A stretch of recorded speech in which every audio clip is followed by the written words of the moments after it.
Hi, my name is Jeff H. Sipe, and I have over 10 years of recruiting experience, including 5 years at Google. In this video, 5 tips for interview success. The 5 items that we're going to discuss today come up with all my clients, no soft skills. We are going to specifically dive in and get right into these 5 concrete skills that are going to absolutely be game changers for you as you interview. I have never gone as in depth as I'm about to in these concepts, and I guarantee if you follow these 5 steps, you're going to have fantastic success. If you like my content, please like. If you have any comments, please comment below. And if you like my overall content, please subscribe. Quickly before diving into any of these items, always remember, if you assume your interviewer will catch everything, understand everything, get everything, be fully attentive, etc., it's just not the case. And so these 5 items are really going to set you up for success. Make it simpler for your interviewer to understand you. So let's get started on the behavioral side. Item 1 is the situation. The best analogy I can give is think Disney movie. Present a very simplistic and easy to understand story that gives me all the details so I continue on the journey with you. And the specific details I need are, first of all, I need to know your role. And if it's a larger organization, maybe where your position sits within the company. Secondly, if your company is a smaller company, or maybe I haven't heard of them, just a 1-sentence high level about what your company does. That initial context of role and company is going to be super helpful. Then let's flip to the actual situation. So whether it's a client, whether it's a technical solution, whatever it is, process, I just need to know a few very simplistic details. So if you can't say the client name, for example, tell me the industry. Tell me their size. If you really want to talk about maybe an ERP system, give me the 1 sentence of what you were trying to do with that ERP implementation. If you were implementing process or changing process, why? What was the focus? Create something very, very simple. Think super high level. Pretty much anybody could understand. If they're in the industry or not in the industry, think 30 to 45 seconds tops. So you really need to start with a very strong and very simplistic situation. It will absolutely get your interviewer a little more engaged and along for the journey, along for the story. Item 2, actions.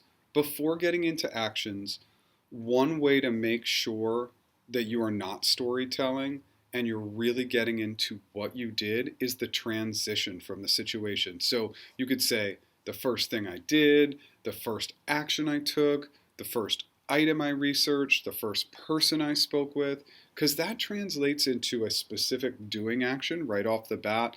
So the best way to have success with actions and behavioral questions is to create a list. And you write that list out in bullets and you think more phrases, not sentences. You can go back. You can edit out bullets. You can add bullets in. It's just a much easier way to edit than writing in paragraph form or writing in sentence form. And just typing it out in this manner, it will literally change everything.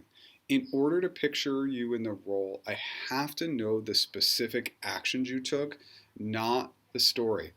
So just presenting the concepts isn't even enough. I want you to go deeper. Like if you changed a process, for example, what are the 3 specific process changes you made or discussed with your colleagues?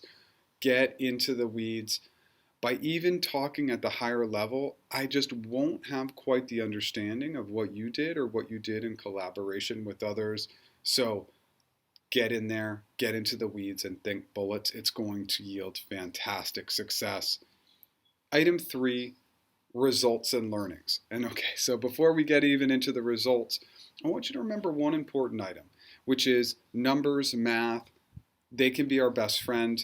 Numbers are really the universal language. But remember, even if you're going to use a percentage, if you say, hey, and Jeff, it was a 15% cost savings, that's good. but a 15% cost savings on a yearly basis of 8 million per year is better. It's a more impressive stat and it's more memorable. So when using math and thinking about percentages, give some context to those percentages.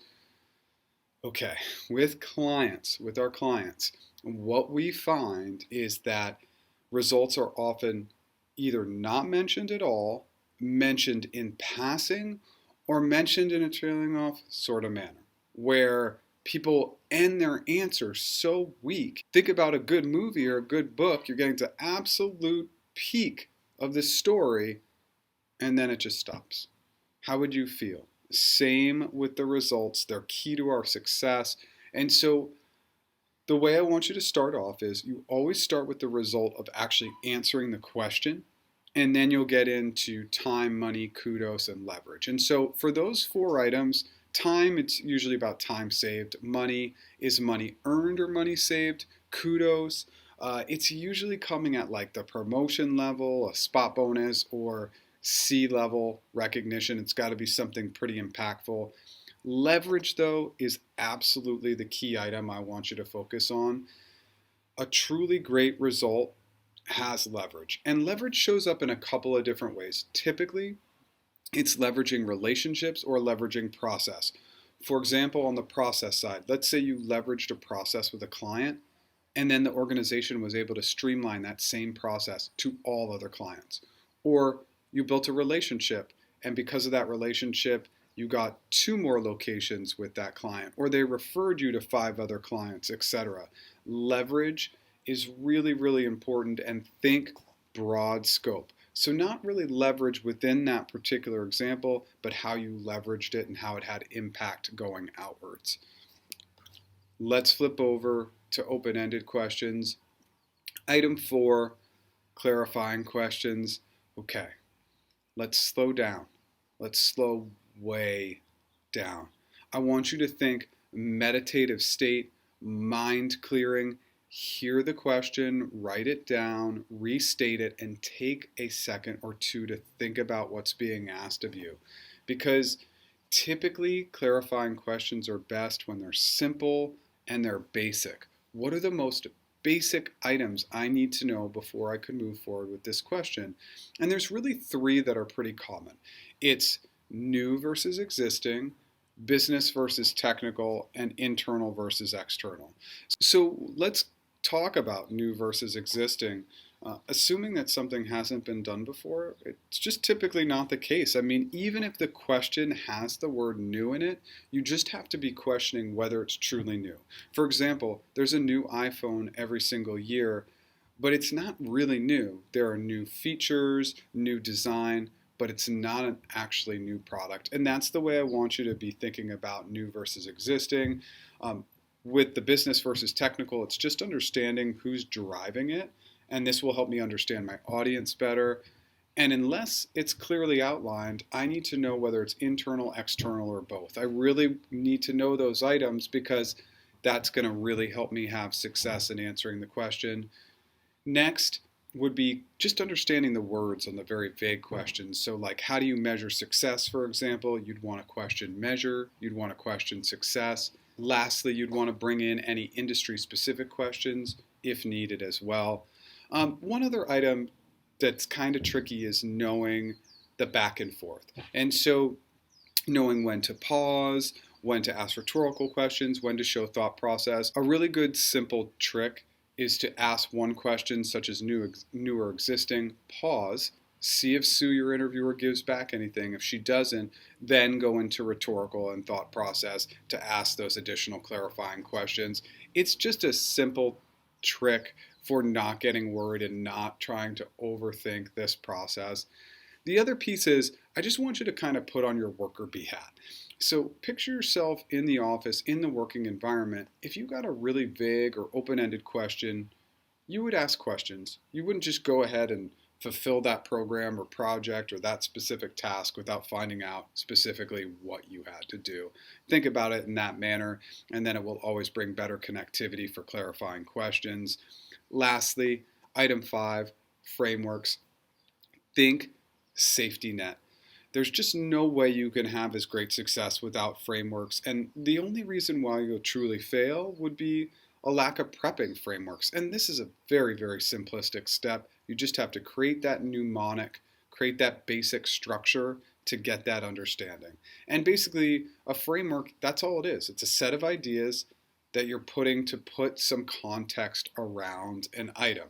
And so, what are the frameworks that you're going to come up with? It's the three maybe major items that you're going to do in that specific role.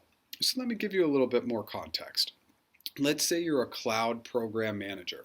You might want to have three frameworks: a program management framework, a cloud framework, and just an overall like collaboration framework. So let's create a very, very simplistic framework for each. Let's say for program management, GRS, goals, resources, and stakeholders. For a cloud framework, let's say PPS, platform, pricing, security.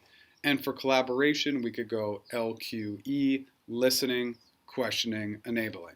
Now again, of course, these are very simplistic, but just at a baseline, that would be very easy to remember those three frameworks. When you get an open-ended question, after you clarify, then you present the framework that fits, so you can ask your interviewer, hey Sue, the three items I'd like to explore in this question are goals, resources, and stakeholders.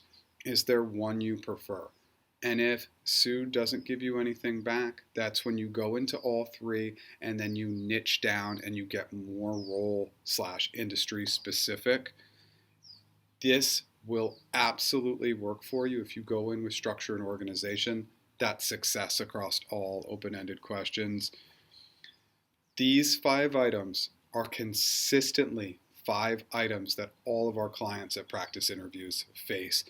If you can just work on these 5, you will be a much better interviewer. They're topics I've covered before. I tried to add some nuances and go into some extra depth today. I really hope it helps. Work on these things. Trust me, they'll translate to great success. Thanks so much.